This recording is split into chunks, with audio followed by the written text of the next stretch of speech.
आज मैं आपको अवगत कराने आया हूँ कोलोनोस्कोपी के बारे में।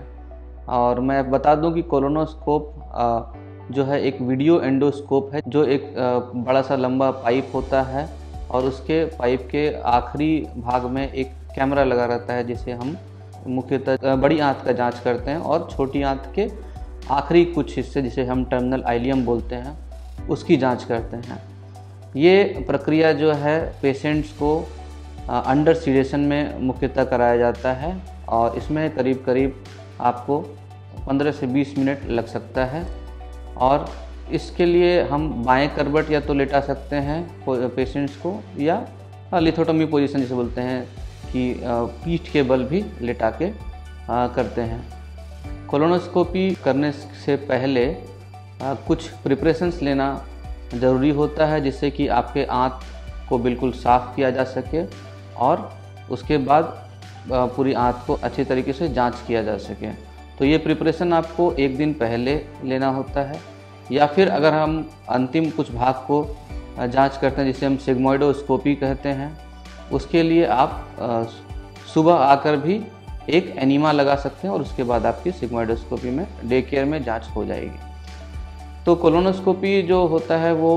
हमारे यहाँ हम पेनलेस कोलोनोस्कोपी पे ज़्यादा ध्यान देते हैं, क्योंकि बहुतों का ये शिकायत रहता है कि कोलोनोस्कोपी डॉक्टर साहब हमें दर्द होता है। हम तो सिडेशन के अलावा हम यहाँ पे कार्बन डाइऑक्साइड का इस्तेमाल करते हैं, जो कि आराम से एब्जॉर्ब हो जाता है और लंबे समय तक पेट का फूलना का कंप्लेन नहीं होता है, जिससे कि पेनलेस होता है ये कोलोनोस्कोपी। इसके अलावा हम वाटर जेट सिस्टम, हमारे पास एडवांस्ड एंडोस्कोपीज़ हैं, तो वाटर जेट सिस्टम यूज़ करते हैं, जिसकी वजह से कि दर्द और कम हो और आराम से लूप कम बने और आराम से हम कोलोनोस्कोपी कर सकें। मुख्य जो कारण है कोलोनोस्कोपी करने के लिए वो मैं आपको बता दूं, जैसे कि लोअर जीआई ब्लीड, पैखाना के रास्ते से रक्त का रिसाव, और कारण उनके कारण को जानने के लिए अलग अलग कारणें हो सकती हैं, जैसे कि पॉलिप हो गए, या फिर हेमोरॉइड्स जिसे बवासीर बोलते हैं वो हो सकता है, फिशर हो सकता है। उसके अलावा डायरिया या कॉन्स्टिपेशन के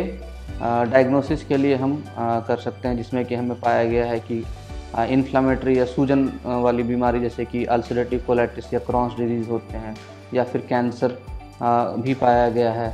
उसके अलावा पेशेंट्स जिसके फैमिली हिस्ट्री है कार्सिनोमा कोलोन के कैंसर की, उनके स्क्रीनिंग के लिए भी इसको कोलोनोस्कोपी का रेगुलर कराना रिकमेंडेड है। इसके अलावा हम पॉलिप जब हमें मिलता है तो उसको हटा के पॉलिप को रिमूव करके देखा जाता है कि वो कैंसरस पॉलिप है, नॉन कैंसरस पॉलिप है, या फिर स्ट्रिक्चर डायलेटेशन, आंत का सिकुड़ जाना किसी कारण की वजह से, जैसे कि टीबी हो गया, या फिर इन्फ्लामेटरी बाउल डिजीज़ हमने बोला, क्रॉन्स डिजीज़, उसकी वजह से भी ये हम स्ट्रिक्चर डायलेटेशन के लिए भी हम करते हैं। कोलोनोस्कोपी जो है ये छोटी आंत का आखिरी हिस्सा और बड़ी आंत को मुख्यतः देखने के लिए ही किया जाता है, और इसके द्वारा हम गंभीर बीमारी को समय रहते पकड़ सकते हैं और उसका उपचार कर सकते हैं।